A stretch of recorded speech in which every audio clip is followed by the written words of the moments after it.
यहाँ से शुरू करता हूँ कि हम ना कभी बात करते रहते हैं तो या फिर डिबेट करते रहते हैं, वो बात तो रह कर ना आर्ग्यूमेंट में बदल जाता है। तो ऐसा क्यों होता है? तो मैं सीधा समझाने की कोशिश करता हूँ कि ऐसा होता क्यों है। तो पहली बात ये होता है ना कि हम हर कोई अपनी कहानी के हीरो होते हैं, ये तो है। तो बात यहाँ पे शुरू होती है, मतलब कि शुरू होती है समझाने की। तो ऐसा है कि जब हम किसी से बात करते हैं तो सामने वाला भी अपनी कहानी का हीरो है, हम भी अपनी कहानी के हीरो होते हैं। तो जब हम लोग बात करते हैं तो बात करते करते कुछ ऐसे पॉइंट रख देते हैं कि सामने वाला उसको ना बोलता है कि नहीं, ये ऐसा नहीं हो सकता। तो सामने वाला जब ऐसा बोलेगा तो अपना जो हीरो है, कि हीरो तो हार नहीं सकता ना, हीरो का काम ही है जीतना।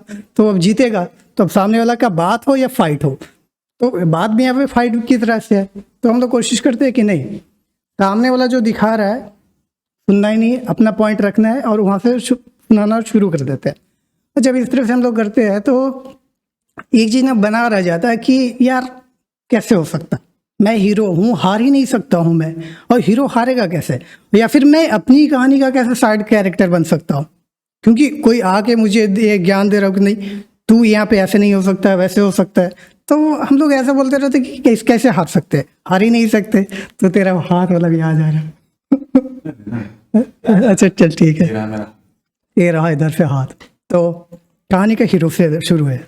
हम जिस देखो हीरो होता क्या कि हारना ही नहीं चाहतेगा ना, कि क्यों हारे, अपनी कहानी का हीरो, हम अपनी कहानी किसी और को क्यों दे दे कि नहीं भाई तू अपना जो हमारी कहानी है उसमें तुम मेन कैरेक्टर बन जा, वैसा तो नहीं चाहते। और जो कोई बोलता है, अपोज करता है अपना, जो हम लोग कुछ बात बोलते हैं तो उसको कोई बोलता है कि नहीं ऐसा नहीं हो सकता, तो ऐसा लग जाता है कि ये सामने वाला विलेन है। और जब सामने वाला विलेन मान लेते हैं तो अपना काम होता है कि विलेन को हराना। और जब हराने की बात आती है तो सामने चाहे जो भी हो हराना ही है, और वही धीरे धीरे करके आर्ग्यूमेंट बन जाता, मतलब कि ये जो बात होती है या फिर ये जो डिबेट है वो धीरे धीरे आर्ग्यूमेंट में बदल जाती है। पर देखो ऐसा होता क्यों है? होता इसलिए है कि जो हमारा घमंड है, घमंड होता है ना कि इतना है कि नहीं सुनना ही नहीं है, जो बोल रहा है सच्चे या नहीं है सुनना, क्यों सुनना, मैं हीरो हूँ ना, मुझे जीतना है। सामने वाला चाहे जो जैसा भी है, उसका चाहे जो भी बिलीफ हो, हमको फर्क नहीं पड़ेगा और हम वहाँ पे जीतना शुरू करेंगे। और इसलिए तो मैं मानता हूँ ना कि जैसे देखो 3 तरह के लोग होते हैं। जो घमंड होता है इसी वजह से मुझे लगता है कि ना 3 तरह के लोग होते हैं। पहला वो कि जिसको हम समझना चाहते हैं, दूसरा वो जो हमें समझना चाहते हैं, तीसरा वो जो हमें समझाना चाहते हैं। अब देखो इसमें चौथा भी हो सकता है कि जिसको हम समझाना चाहते हैं। पर बात ऐसा है ना कि हम कभी समझाना किसी को चाहते नहीं, क्योंकि हम कभी गलत होते ही नहीं ना।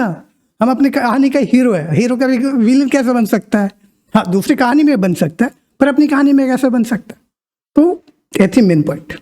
तो आज कितना ही, अगर जो देख रहा है तो थैंक यू।